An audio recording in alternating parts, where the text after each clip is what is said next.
Jadi yang Ka'ab bin Malik ini dia menunda-nunda yang ke persiapan ketika mau berangkat ya, padahal alat perang, kendaraan mungkin sudah siap semua, cuman persiapan untuk berangkat gitu ya, dia tunda-tunda ketika kaum muslimin sudah siap betul untuk berangkat bersama Rasulullah ke perang Tabuk ya, berperang untuk menegakkan kalimat tauhid ini.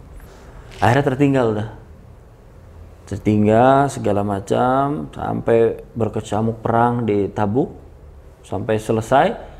Ketika Ka'ab bin Malik mendengar perang ini sudah selesai dan menunggu kabar Rasulullah ini akan kembali ke Madinah, Ka'ab bin Malik mulai gelisah ya.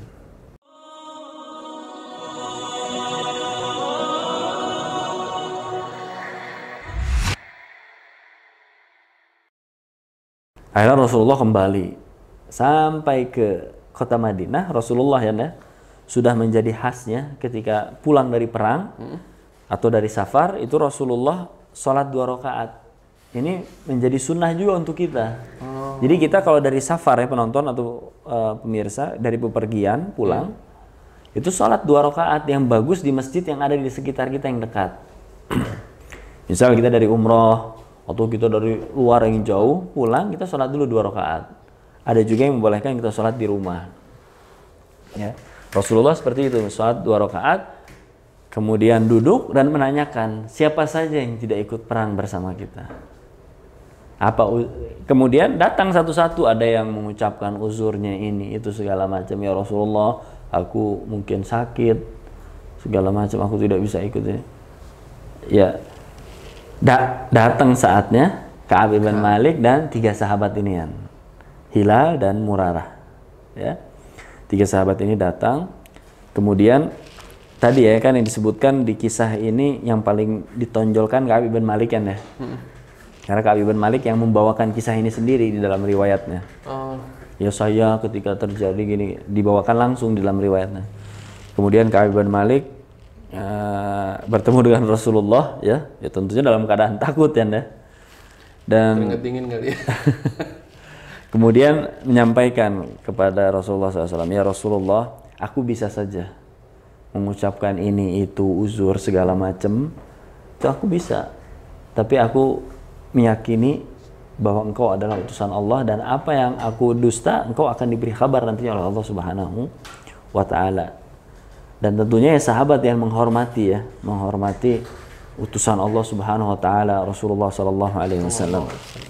Setelah tadi Ka'ab bin Malik dan 2 sahabat yang menyampaikan alasan semuanya ya dan memang tidak ada uzur, Rasulullah karena mereka ini telah berkata jujur, berdirilah dan tunggu keputusan Allah Subhanahu wa Ta'ala. Kemudian setelah itu ya Rasulullah memberikan aturan bahwa tidak boleh ada orang yang bertegur sapa dengan 3 orang sahabat ini. Nah posisinya ya Ka'ab ibn Malik ini lebih muda paling muda di antara 2 orang ini. 2 orang ini sudah cukup tua lah. Sehingga ketika datang teguran seperti ini atau peraturan dari Rasulullah SAW, mereka murung di rumah sampai sedih terus, wah kayak terpukul gitu. Bayangin gak boleh ada yang ajak bicara. Kalau Ka'ab masih ke pasar sholat dengan kaum muslimin walaupun tidak ada yang menyapa sama sekali satupun. Tapi dia karena masih muda. Nah, ya ketika tadi melewati hari-hari hukuman ini ya, Ka'ab bin Malik khususnya, datang fitnah dari luar yaitu utusan Raja Ghassan. Ya, karena melihat kepiawaian dari Ka'ab bin Malik ya, kelebihan, jadi mungkin banyak orang-orang yang ingin mengambil alih ketika datang cobaan ini, mungkin Ka'ab bin Malik bisa goyah lah, bisa ditarik. Datang utusan dari Raja Ghassan. Ini agar Ka'ab bin Malik ini ikut bersamanya, gitu. Dia menulis pucuk surat agar Ka'ab bin Malik ini bisa ikut bersama raja tersebut dan kami akan memuliakan Ka'ab. Ya walaupun itu godaan, tapi tetap Ka'ab bin Malik tetap dia tegur di dalam menjalani hukuman dari Rasulullah SAW dan dia tetap berada di kota Madinah dan setia kepada Rasulullah SAW. Selang waktu melewati hukuman ini ya, pas genap 40 hari sudah ditunggu-tunggu ya, berapa hari lagi ini akan turun keputusan dari Allah Subhanahu wa Ta'ala. 40 hari yang diharapkan oleh para sahabat ini yaitu diterimanya taubat mereka, ya, karena dengan hukuman ini ya, malah ditambah lagi hukuman oleh Rasulullah SAW memerintahkan kepada orang-orang yang dekat dengan Ka'ab agar sampaikan bahwa istrinya pun tidak boleh menegur bahkan bertemu dengannya. Akhirnya Ka'ab bin Malik subhanallah dengan teguhnya menjalani hukuman ini ya, karena sahabat Masya Allah orang-orang yang mulia, dia bilang ke istrinya, sudah kamu pulang saja ke rumah orang tuamu sampai keputusan Allah betul-betul turun dan diterima taubat kita insya Allah dan kita bisa berkumpul kembali. Akhirnya kembali istrinya kepada orang tuanya. Berapa lama? Sampai genap akhirnya yang 50 hari. Pas 50 hari turun wahyu pada Rasulullah SAW bahwa 3 orang ini diterima taubatnya. Nah tepatnya ya, pas setelah fajar berkumandang ya, kemudian datang seorang sahabat dan berteriak, Ka'ab, wahai Ka'ab, taubatmu diterima ya Allah Subhanahu wa Ta'ala. Wah, itu kebayang ya. 40 hari udah ditambah, subhanallah, setelah lewat 10 hari tambahan hukumannya itu diterima taubatnya oleh Allah Subhanahu wa Ta'ala. Kemudian Ka'ab dengan senangnya dia menuju Rasulullah SAW ya, ingin menyampaikan ya terima kasih, kemudian kabar gembira dan segala macamnya ya. Ketika melewati jalanan, banyak orang-orang yang ada di Madinah tuh mengucapkan Masya Allah, mabruk lah, pokoknya selamat lah ya, selamat kepada Ka'ab bin Malik ini telah diterima taubatnya oleh Allah Subhanahu wa Ta'ala. Dan ketika tiba di tempat yang ada Rasulullah ya, mungkin masjid, ketika mau masuk, yang pertama menghampirinya yaitu sahabat Talha. Dia berdiri, ya, sahabat-sahabat lain tidak, hanya Talha saja yang berdiri menyambut kedatangan Ka'ab bin Malik dan menerima, ya, ikut senang lah gitu ya atas diterimanya taubat Ka'ab bin Malik ini. Akhirnya dengan senang segala macam, kemudian dia menghampiri Rasulullah SAW. Kemudian Rasulullah SAW mengucapkan, Abshir bi khairi yaumin marra alaika mundhu waladatka ummuk.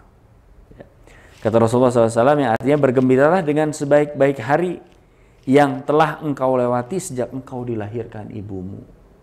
Bahkan Ka'ab bin Malik dikatakan di kisah ini dia bilang, saya belum pernah mendapatkan nikmat yang paling besar dibandingkan nikmat diterimanya taubat dia oleh Allah Subhanahu wa Ta'ala setelah hukuman yang cukup berat ya.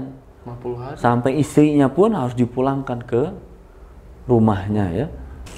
Jadi kisah tadi ya, yang diabadikan ya oleh Allah Subhanahu wa Ta'ala di dalam surat At-Taubah ayat 117 sampai 119. Nama suratnya pun surat Taubah.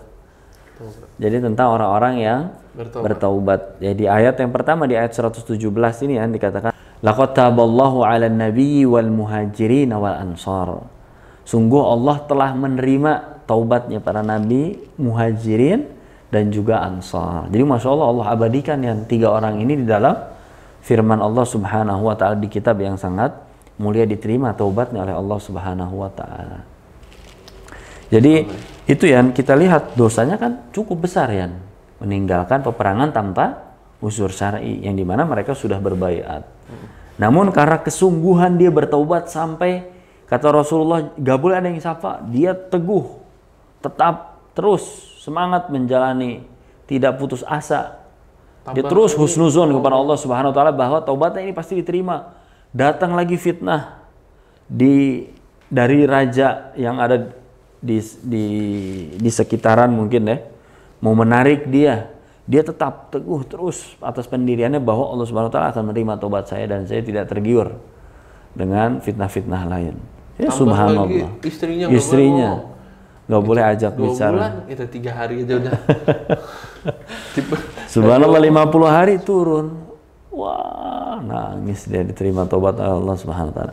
Jadi intinya, dan tentunya untuk pemirsa, teruslah kita bertobat kepada Allah Subhanahu wa Ta'ala. Terlebih lagi di akhir zaman. Akhir zaman kayak kita sekarang ini, kita keluar aja mungkin udah lihat dosa.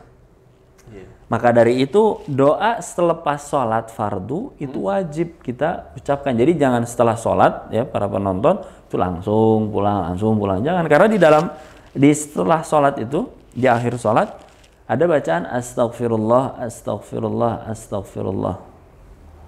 Ya kan? Iya. Bacaan istighfar 3 kali.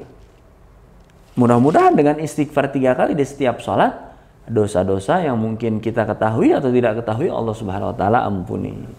Ya kan kalau apa zikir ya, astagfirullah yang 100 kali itu sehari. Astagfirullah wa atubu ilaih. Ditambah lagi zikir pagi dan petang kalau kita jaga.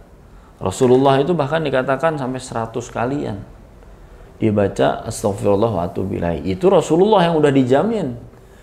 Bagaimana kita yang ya kita nggak tahu nih hidayah sampai akhir hayat kita seperti apa. Nah makanya kita perlu nih doa-doa yang memang kita butuh hadirkan di setiap saat ya ada di kehidupan kita.